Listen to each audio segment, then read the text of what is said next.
مفتی صاحب اسلام میں بیوی کے حقوق کیا ہیں، برائے مہربانی مختصر وضاحت کریں۔ پہلا حق یہ ہے کہ اس کو کے لیے مناسب گھر کا انتظام کرے، سمجھتے ہو، جس طرح کا گھر اس نے اپنے خاندان میں دیکھا ہے، آپ کی آمدن بھی دیکھی جائے گی اور اس کا خاندان بھی دیکھا جائے گا، تو اس کے حساب سے مناسب سا اس کو گھر دیا جائے، گیس بجلی کا بل دیا جائے۔ اگر وہ ایسے خاندان میں ہے کہ ان خاندان میں ایئر کنڈیشن کے بغیر رہنے کا رواج نہیں ہے، تو آپ کو ایئر کنڈیشن کا انتظام بھی بولتے کیوں نہیں کرنا پڑے گا، کیونکہ قرآن کہہ رہا ہے عاشروہن بالمعروف، تو ہر ایک کا عرف دوسرے سے مختلف۔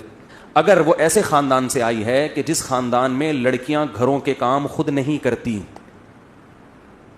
بلکہ نوکر رکھے ہوئے ہوتے ہیں، بعض بڑے مالدار لوگ ہوتے ہیں ان کے ہاں لڑکیوں کا کام سوائے میک اپ اور بیوٹی پارلر کے کچھ بھی نہیں ہوتا، وہاں سارے کام کس نے سنبھالے ہوئے ہوتے ہیں، خادموں نے، نوکروں نے، اتنے اونچے خاندان ہیں، تو پھر آپ کو اس کے لیے ملازم کا انتظام بھی،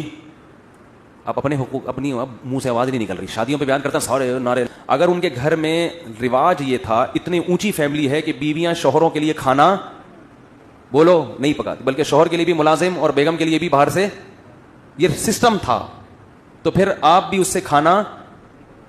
بولتے کیوں نہیں پکوا، لیکن نارملی ایسا ہوتا نہیں ہے۔ دوسری بات یہ کہ اس کو ٹارچر نہ کرے، ذہنی ٹارچر کا مطلب یہ ہوتا ہے بات تمیز سے کرے،